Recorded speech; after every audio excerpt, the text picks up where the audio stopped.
Jumpa lagi Scan bersama Bung Firdaus Ilyas. Iya, berjumpa lagi kita, Bu Meldi Rendra.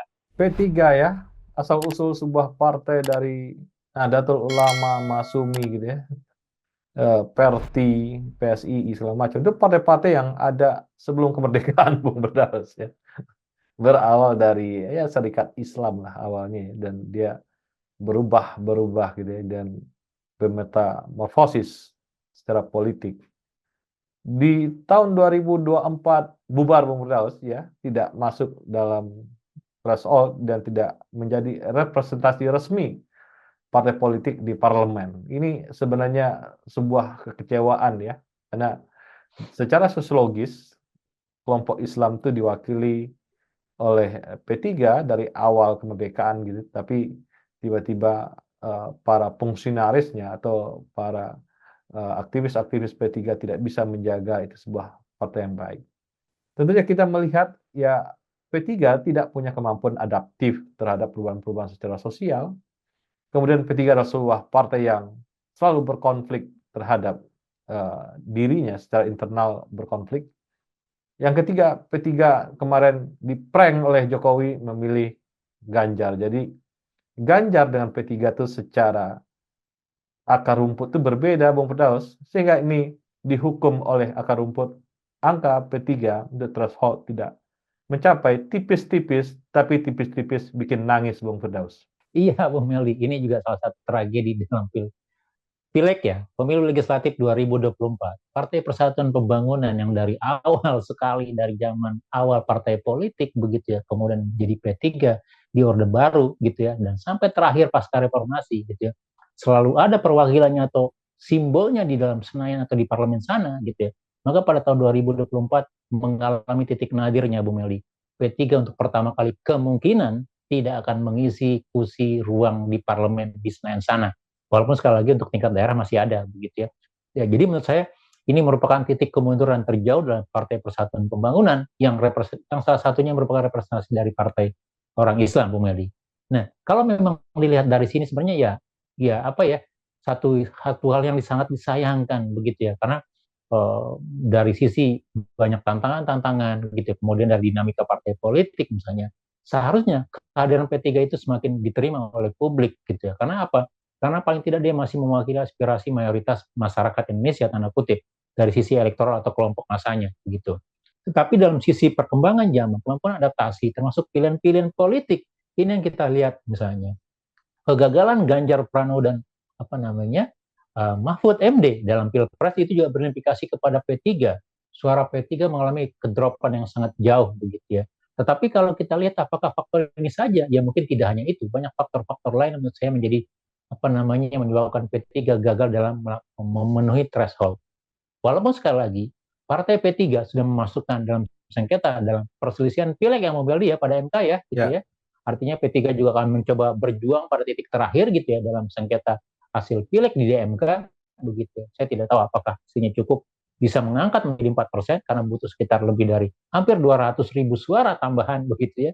Apakah itu bisa didapatkan atau tidak gitu. Atau malah semakin mengukuhkan gitu ya. 3,8% dari pilihan suara pileg P3 itu akan ditetapkan. Artinya apa? Betul-betul tidak terwakili dalam parlemen. Yang kedua kita lihat adalah ini menjadi satu pembelajaran gitu ya. Artinya sebagai partai politik yang sudah lama begitu ya banyak didukung oleh mulai dari kaum tua yang sudah apa namanya kenyang asam garam dalam politik Indonesia, termasuk tantangan demokrasi ke depan begitu ya. Maka momentum Pileg 2024 seharusnya menjadi pembelajaran yang sangat berharga untuk P3 gitu ya, untuk melakukan reorganisasi, kemudian melakukan semacam perbaikan di internal organisasi, perbaikan visi dan visi, strategi pendekatan kepada basis massa, sehingga bisa survive dan kembali masuk dalam parlemen 2029. Walaupun MK sudah memutuskan threshold untuk 2029 tidak berlaku lagi, Bung Eli. Tapi puasa di parlemen selama 5 tahun nampaknya menjadi puasa yang cukup panjang dalam sisi politik untuk P3, Bung Eli. ya P3 sedang diuji oleh Tuhan, Bung Firdaus ya. Berarti kalau dia diuji oleh Tuhan, berarti masih disayang Tuhan, Bung Firdaus. Artinya masa-masa ujian nih ya ujiannya juga pahit, tipis-tipis gitu ya. Dan juga ketika itu threshold tidak ada lagi gitu ya. Ini kan pahit sekali ya. Tapi ini bagian dari jalan yang dia harus tempuh ya. Dengan begitu ini cambuk bagi P3 untuk melihat mereorganisasi, kemudian juga merevitalisasi, lalu juga merubah warna ya, merubah eh, gaya partai politik. Ini kan P3 ini partai orang tua, Bung Firdaus, partai yang dipilih oleh orang tua yang mungkin Gen Z atau milenial tidak begitu paham dengan P3. Dan sepanjang itu sejak reformasi itu kan suaranya turun terus ya. Artinya P3 tidak mendapat sebuah cambuk bagi diri untuk berubah.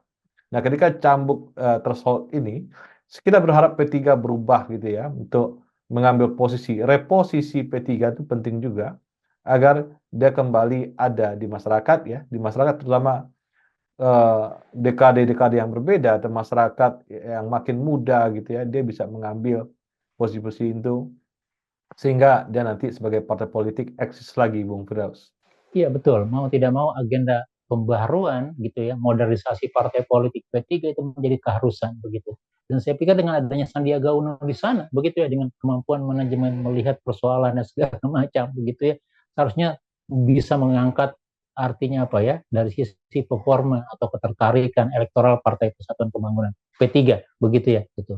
Walaupun ya itu dikukuhkan dengan hasil Pileg 2024 gitu ya, skema rencana Anda, pilihan-pilihan politik Anda belum cukup optimal sehingga tidak gagal, sehingga tidak bisa bergabung di dalam parlemen nasional, gitu ya.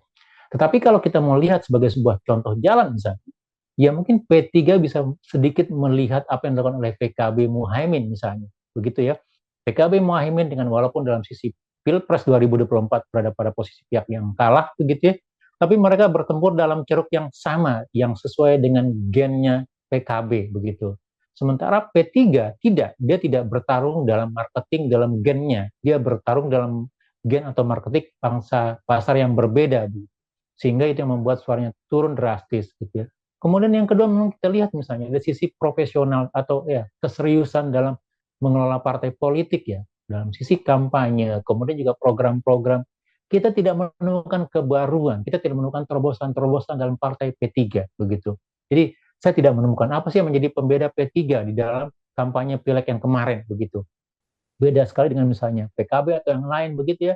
Untuk figur-figur tertentu mereka masih bisa menawarkan sesuatu yang baru atau sesuatu yang bisa menjadi daya tarik sendiri. Tapi P3 sama sekali tidak ada, hanya menggantung pada kekuasaan begitu ya. Dengan asumsi tadinya Ganjar akan didukung oleh banyak pemilih gitu ya, terlepas dari kondisi baik di MK ataupun apapun yang lain misalnya penggunaan bahasa dan segala macam begitu ya. Tetapi itu berimplikasi kepada P3 begitu. Dan apakah ini akan menjadi salah satu momentum kebangkitan P3 termasuk dalam perubahan internal P3 gitu. Dan mungkin juga mereka membutuhkan strategi jangka pendek, Bung Meldi. Dan saya pikir akan sangat masuk akal misalnya kalaupun juga nanti P3 bergabung dalam koalisi Prabowo Gibran begitu ya.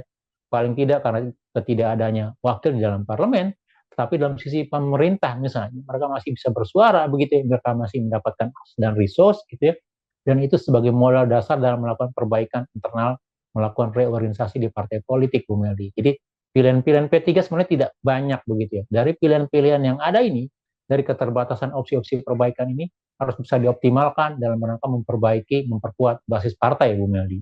Ya, sebenarnya partai agama di dunia ini kan banyak sekali. Yang paling menonjol itu adalah Partai Kristen Demokrat di Jerman ya, leading di sana dan basisnya adalah Kristen gitu ya, Christian Demokrat.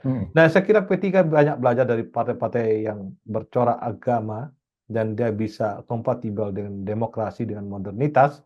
Dan inilah yang harus diambil oleh P3 dengan warna barunya Bung Firdaus ya. Jadi isu-isu yang terkait dengan manusia, lingkungan, dan macam-macam ya, yang bersifat kekinian atau yang ke depan, yang bersifat futuristik, ini harus diambil P3 agar warnanya berbeda gitu ya. Tapi yang kita takutkan di P3 ini kan kadernya banyak juga yang kutu loncat gitu. Jadi pas P3-nya udah karam gitu, nanti orangnya hilang semua, akhirnya habis ini yang kita takutkan dari P3.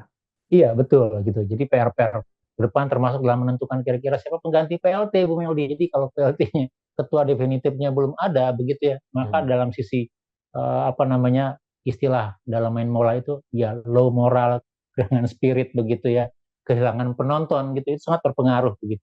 Tapi iya, salah satu itu harus diperbaiki, termasuk kira-kira siapa yang bisa menjadi apa namanya panglima atau panutan gitu ya dalam partai sendiri gitu. Dan saya pikir mungkin saya tidak tahu ya, saya tidak paham di dalam dunia P3 misalnya. Tapi sebagai orang luar misalnya melihat mungkin Sandiaga Uno di sana kalau memang mau serius memperbaiki partai per-3 dan berkecimpung seterusnya di P3 misalnya, itu salah satu resource yang bisa digunakan, termasuk yang lain misalnya. Karena apa tadi?